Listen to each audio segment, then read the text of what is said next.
કાંકરેજ તાલુકાના અરણીવાડા ગામના રાહુલસિંહ સોલંકીને પૈસાની લેતી દેતીમાં મોતને ઘાટ ઉતારનાર 3 આરોપીઓની ધરપકડ કરી સિહોરી પોલીસે જેલ હવાલે કર્યા। આવું જોઈએ વિસ્તારથી સમાચાર। જેના લોહીમાં દગો અને મનમાં પાપ હોય એ ગમે એટલો ઊંડો ખાડો ખોદે સાહેબ, પણ કુદરતનો ન્યાય જ્યારે નજરે ચડે ને ત્યારે પાપ છાપરે ચડીને પોકારે છે। કળિયુગની એક એવી સનસનાટી ભરી કાળજુ કપાવી દે તેવી ઘટના સામે આવી છે, જેને સાંભળી સંબંધો પરથી વિશ્વાસ ઉઠી જશે। પાપ ગમે તેટલું છુપાવો પણ કાયદાના લાંબા હાથથી કોઈ બચી શકતું નથી। બનાસકાંઠા જિલ્લાના કાંકરેજ તાલુકામાંથી એક હૃદય ધ્રુજાવી દેનારો કિસ્સો સામે આવ્યો, જ્યાં એક સગા ભાણેજે જ પોતાના એકના એક મામાને મોતને ઘાટ ઉતારી દીધો। જી હા, કાંકરેજના જમણાપાદર પાસે બનાસ નદીના પટમાં અરણીવાડા ગામના રાહુલસિંહ સોલંકીની કરપીણ હત્યા કરી દેવામાં આવી। એટલું જ નહીં, પાપ છુપાવવા માટે ક્રૂરતાની બધી હદો વટાવી દીધી અને જેસીબી મશીન બોલાવી લાશને નદીમાં ઊંડા ખાડે કરી દાટી દેવાઈ। પરંતુ કહેવાય છે કે કાનૂન કે હાથ લંબે હોતે હૈ।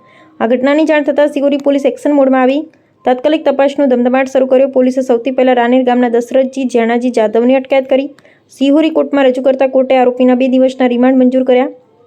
રિમાન્ડમાં પોપટની જેમ બોલ્યા આરોપીએ ખુલ્યા મોટા નામ, પોલીસની કડક પૂછપરછ અને આગવી સ્ટાઇલ સામે આરોપી દશરથસિંહ પોપટની જેમ બધું ચોંકી નાખ્યું।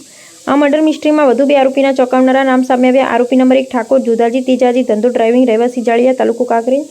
આરોપી નંબર 2 મુખ્ય સૂત્રધાર જહુબા ઉર્ફે જયપાલસિંહ સદુભા વાઘેલા, ઉંમર વર્ષ 22, ધંધો ખેતી, હાલ રહેવાસી ડીસા આખોલ 4 રસ્તા, મૂળ વતન ભડત, તાલુકો ડીસા। દર્શક મિત્રો, ચોંકાવનારી વાત એ છે કે આ 22 વર્ષનો જયપાલસિંહ વાઘેલા મરનાર રાહુલસિંહનો સગો ભાણે થાય છે। કળિયુગના આ કલંકિત ભાણેજે લોહીના સંબંધો લજવી પોતાના જ મામાની ક્રૂર હત્યા કરી નાખી, પણ નદીના વહેણમાં એ જમીનના પેટાળમાં છુપાયેલું પાપ આજે બહાર આવી ગયું છે। પોલીસના ગણતરીના દિવસોમાં આખી ઘટનાનો પર્દાફાશ કરી 3 આરોપીને જેલના સળિયા પાછળ ધકેલી દીધા। આવા નરાધમને કાયદાનો એવો પાઠ ભણાવશે કે કોઈ ફરી કોઈ ભાણેજ મામા સામે આંખ ઊંચી કરતા પણ કાપશે। જોતા રહો ન્યૂઝ 16 ગુજરાતી, સચ્ચાઈની સાથે હંમેશા તમારી સાથે। નમસ્કાર। અહેવાલ જયંતિભાઈ ઠક્કર। સિહોરી પોલીસ સ્ટેશનના અરણીવાડા ગામના વતની ચંદુજી નાઓ, તેઓએ ટ્રેક્ટર રાનેર ગામના વિક્રમજી નાઓને આપેલ હતું, જેના 30,000નો હિસાબ લેવાનો હતો, જેની વારંવાર ઉઘરાણી કરવા છતાં વિક્રમજી પૈસા આપતા ન હતા, જે લેવા માટે 17 તારીખે નીકળેલા તેવી ઘરે જાણ કરીને ગયેલ।